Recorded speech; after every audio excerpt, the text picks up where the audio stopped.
आखिर गांधारी के पिता ने क्यों की उसके पति की हत्या। गांधार देश के राजा सुबल के 100 पुत्र और एक पुत्री थी।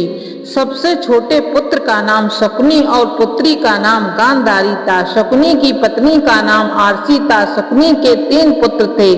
धर्म ग्रंथों के अनुसार एक बार राजा सुबल ने गांधार में एक बड़ा यज्ञ रखवाया जिसमें कई बड़े बड़े ऋषि मुनि पधारे। तभी यज्ञ में मौजूद एक ऋषि ने राजा सुबल को गांधारी के बारे में बताया।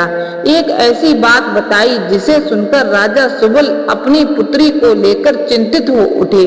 ऋषि मुनि ने राजा सुबल को बताया कि उनकी पुत्री गांधारी की कुंडली में एक दोष है और वो ये है कि जैसे ही गांधारी का विवाह होगा उसके पति की मृत्यु हो जाएगी। अब इस बात से चिंतित राजा सुबल ने एक उपाय निकाला। राजा सुबल ने अपनी पुत्री गांधारी का विवाह एक बकरे से करा दिया और विवाह के पश्चात उस बकरे को मार दिया गया। ऐसे में गांधारी की कुंडली से वो दोष हट गया। जब गांधारी की शादी के लिए धृतराष्ट्र का रिश्ता आया तो शकुनी को यह जरा भी पसंद नहीं आया। शकुनी का मत था कि धृतराष्ट्र जन्मांध है और उनका राजपाट तो उनके भाई पांडव ही देखते हैं। शकुनी ने अपना मत दिया पर होनी को कौन टाल सकता है। गांधारी का विवाह धृतराष्ट्र से हुआ और वो हस्तिनापुर आ गई। मगर किस्मत का खेल न जाने कहां से धृतराष्ट्र और पांडु को गांधारी की कुंडली और प्रथम विवाह का पता चल गया। धृतराष्ट्र ने शकुनी समेत गांधार के राज परिवार को बनाया बंदी। दरअसल धृतराष्ट्र को ये ज्ञात हो चला था कि उसकी पत्नी गांधारी का उससे पहले भी एक बार विवाह हो चुका है। धृतराष्ट्र को इस विश्वासघात से इतना क्रोध आया कि उसने गांधार के संपूर्ण राज परिवार को बंदी बना डाला और उन्हें एक दिन का खाना केवल एक मुट्ठी अनाज ही दिया जाता जो कि एक व्यक्ति के लिए भी पूरा न था। हाँ, मगर उस एक मुट्ठी अनाज से किसी एक व्यक्ति की जान जरूर बच सकती थी। अब राजा सुबल ने ये तय किया कि जो एक दिन का अनाज आ रहा है उसे किसी एक व्यक्ति को ही खाने को दिया जाएगा ताकि उसके वंश से कोई एक जीवित बढ़ सके। मगर वो इस अनाज को देने के लिए किसे चुने। इसके लिए राजा सुबल ने बंदी गृह में मौजूद उसके पूरे परिवार को एक कार्य सौंपा। राजा सुबल ने अपने परिवार को एक हड्डी दी और एक धागा दिया और एक एक कर सभी को बोला कि इस धागे को बिना छुए एक छोर से दूसरे छोर तक ले जाओ। इस कार्य में सभी विफल रहे मगर शकुनी ने ये कर दिखाया।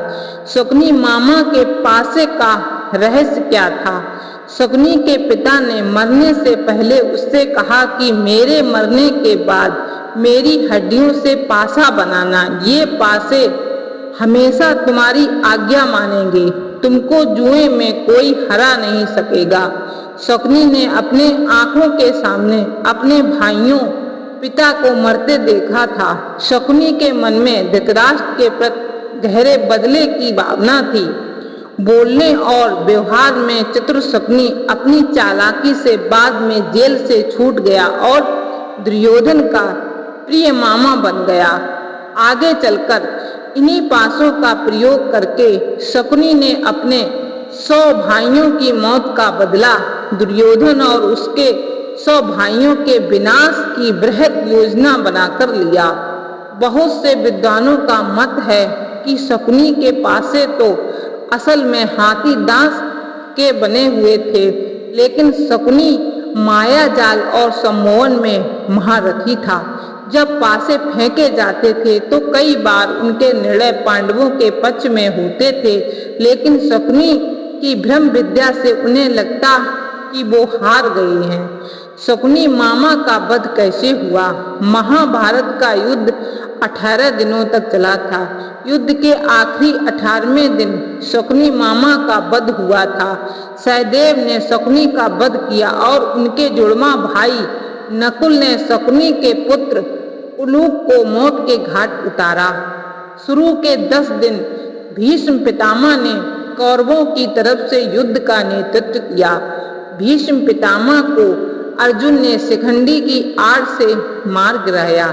इसके बाद गुरु द्रोणाचार्य कौरवों के नायक बने।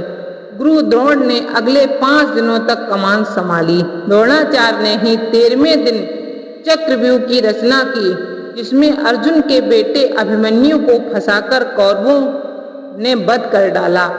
14वें दिन अर्जुन जयद्रथ को मार गिराया, क्योंकि उसने ही पांडवों को अभिमन्यु की मदद के लिए जाने वाले रास्ते को रोक रखा था।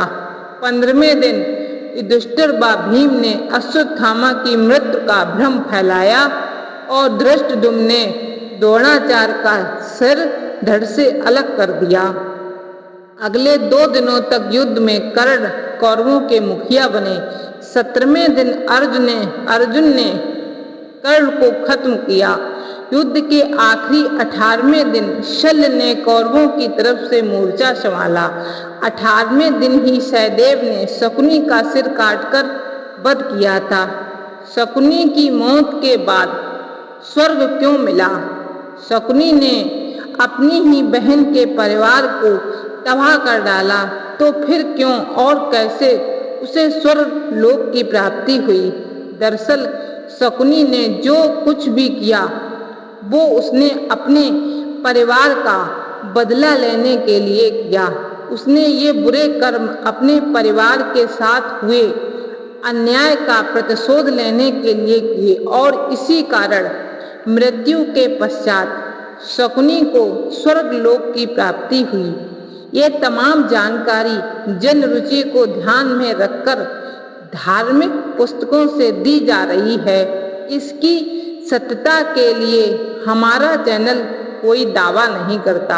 दोस्तों, अगर वीडियो अच्छी लगे तो लाइक करके चैनल को सब्सक्राइब अवश्य कर लें, क्योंकि हम आपके लिए लाते रहते हैं हर दिन नई कहानियाँ।